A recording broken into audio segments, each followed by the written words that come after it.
Hello friends, नमस्कार। आज मेरे पास एक गैस चूल्हा रिपेयर लिया है।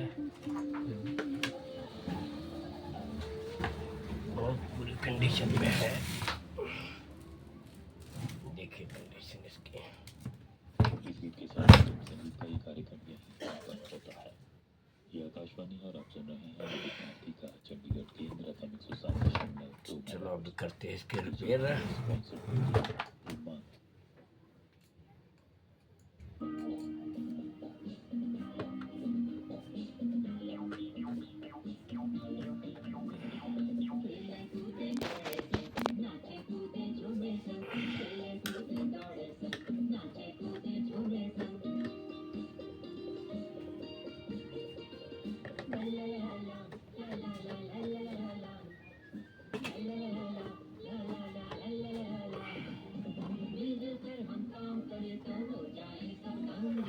CIET प्रस्तुत करता है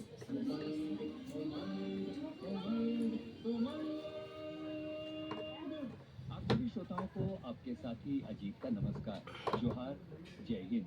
श्रोताओं, आइए सुनते हैं सबसे पहले आज का सुंदर विचार जो हमें भेजा है धमधा ग्राम सुखरी कला से अमित जंघेल, शकुन जंघेल, आरुषि, ओशिका, आदित्य जंघेल और अंजलि जंघेल जी ने। पूरे नट में जल चुका है।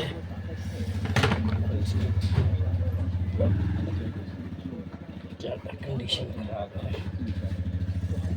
चलो अब रिपेयर तो करना पड़ेगा।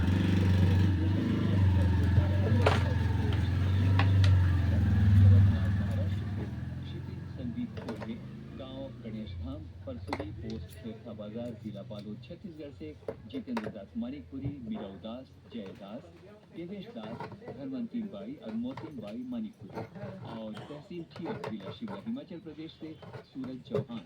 बहुत बहुत धन्यवाद श्रोताओं, आप सबका संदेश भेजने के लिए। आपसे यही निवेदन रहेगा हमारा कि इसी तरह से बने रहिए उमंग कार्यक्रम के साथ।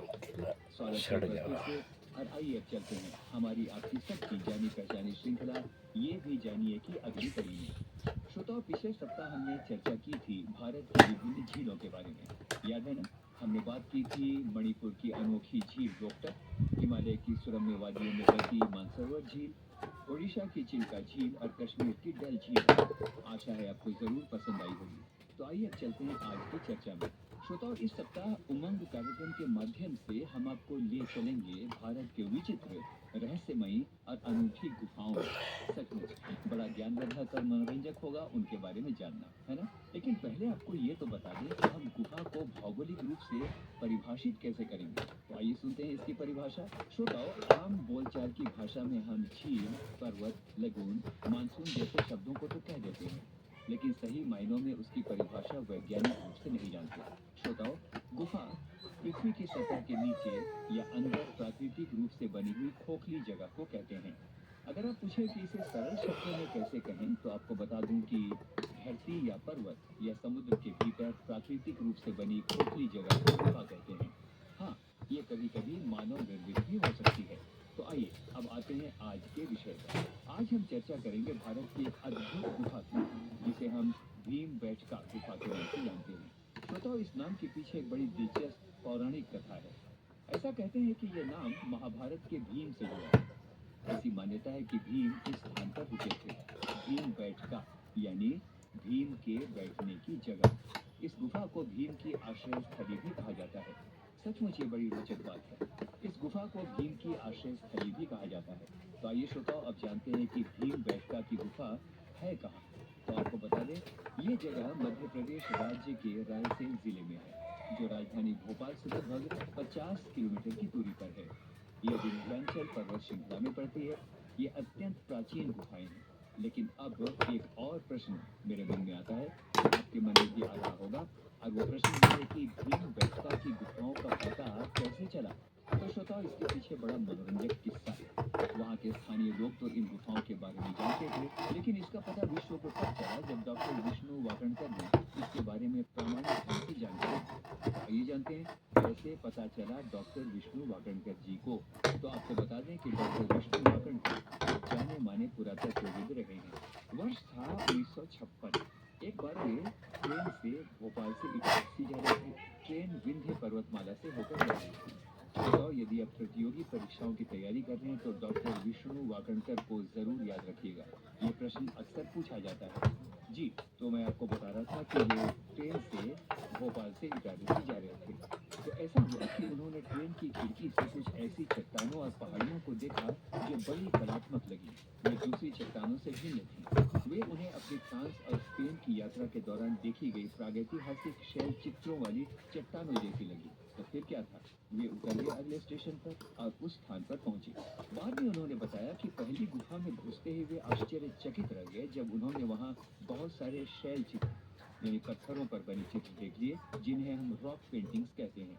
जी हाँ श्रोताओ, इन गुफाओं में 30,000 वर्ष तक पुराने शैल चित्र हैं जो पुरा पाषाण युग से मध्यकाल तक की झांकी प्रस्तुत करते हैं।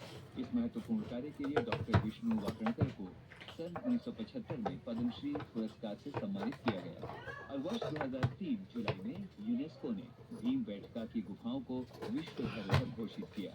ये खोज पुरातत्व और मानव अध्ययन की दृष्टि से अत्यंत महत्वपूर्ण है, क्योंकि इससे ये साबित हुआ कि भारत में मानव सभ्यता कितनी प्राचीन और निरंतर है।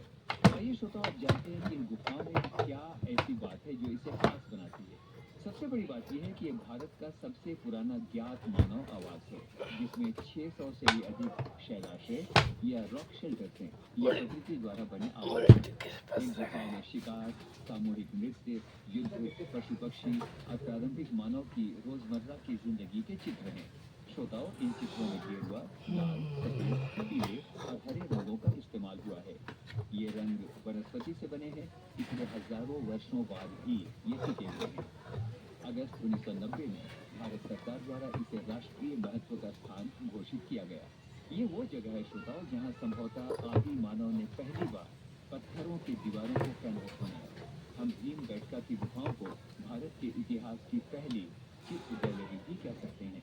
तो श्रोताओ, भीमबेटका की गुफाएं सचमुच अद्भुत हैं। अब सुनिए आज का प्रश्न, आज की भी जानकारी से। आज का प्रश्न है, भीमबेटका की गुफाओं की तो ये खोज जहाज हमने निकाल दिया है, किस अब इसको करते हैं प्रश्न के रिपेयर। फिर से सुन लीजिए। और भीमबेटका की गुफाओं की खोज चूल्हे की हालत किस तो तरह आपने से देखी होगी। इसकी साथ ही इसको जला कर बताएंगे। दो भागों में मैं आपको हमारे ईमेल का पता बताऊंगा इसके ऊपर लिखा। Thank you very much. उत्तर और अपने